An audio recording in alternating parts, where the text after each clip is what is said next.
നമസ്കാരം.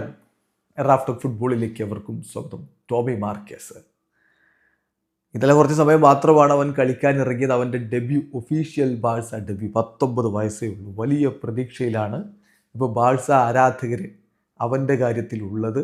ബാഴ്സയുടെ കോച്ചും അങ്ങനെ തന്നെയാണ്.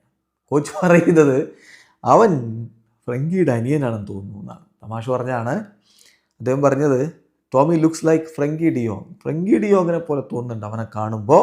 ഈ could be Frenkie's younger brother എന്ന് പറഞ്ഞുകൊണ്ട് തമാശ പറഞ്ഞു. പക്ഷേ സീരിയസ് ആയിട്ട് അദ്ദേഹം കുറേ കാര്യങ്ങൾ പറഞ്ഞു. ലാമാസിയ ഇതാണ് നമ്മുടെ വഴി. ടോമി ഒരുപാട് പൊട്ടൻഷ്യലുള്ള അടുത്ത പ്ലെയറാണ്. ലാമാസിയയിൽ നിന്ന് വരുന്ന അടുത്ത പ്ലെയറാണ് ടോമി. നിങ്ങൾക്ക് ട്രെയിനിങ്ങിൽ അത് വളരെ കൃത്യമായിട്ട് കാണാൻ പറ്റും. ഇപ്പോൾ അവൻ ഇന്ന് ഡെബ്യൂ നടത്തി. ഒരുപാട് ഓപ്ഷൻസ് അവനും കൂടി വരുമ്പോൾ ടീമിനുണ്ട്. തീർച്ചയായിട്ടും അവനെ സംബന്ധിച്ചിടത്തോളം ഫസ്റ്റ് ഗെയിം ക്യാമ്പ് നൗവിൽ കളിക്കുക എന്നുള്ളത് ഒരു സ്വപ്നമായിരുന്നു. അത് സാധിച്ചിരിക്കുന്നു. ഞങ്ങളും അവൻ്റെ കാര്യത്തിൽ വളരെ സന്തോഷത്തിലാണ്. ടോമിക്ക് ഒരുപാട് പൊസിഷനുകളിൽ കളിക്കാൻ പറ്റും. അവൻ ബോളും കൊണ്ട് വളരെ ഫാന്റാസ്റ്റിക് ആയിട്ട് കാര്യങ്ങൾ ചെയ്യുന്നവനാണ്. He can play as a 10, number 10 ആയിട്ട് അവന് കളിക്കാൻ പറ്റും. ഡിഫൻസീവ് മിഡ്ഫീൽഡറായിട്ട് കളിക്കാൻ പറ്റും. ഈവൻ റൈറ്റ് ബാക്ക് ആയിട്ട് കളിക്കാൻ പറ്റും. അങ്ങനെ വല്ലാത്ത ക്വാളിറ്റിയുള്ള ഒരു പയ്യനാണ് അവൻ. തീർച്ചയായിട്ടും ടോമി ട്രെയിനിങ് ചെയ്യുന്ന കാര്യങ്ങളിൽ ഞാൻ വളരെ ഇമ്പ്രസ്ഡ് ആയിരുന്നു.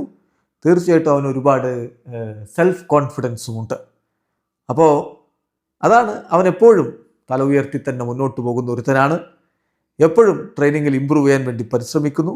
ബെസ്റ്റ് പ്ലേയേഴ്സിനൊപ്പമാണല്ലോ അവൻ ട്രെയിനിങ് നടത്തുന്നത്. അതിൻ്റെ റിസൾട്ടാണ് ഈ കാണുന്നത് എന്ന് കൂടി ഹൻസി ഫ്ലിക്ക് പറയുമ്പോൾ വലിയ പ്രതീക്ഷ ബാഴ്സലോണക്കും ആരാധകർക്കും ഒക്കെ ടോമിയുടെ കാര്യത്തിൽ വരുന്നു.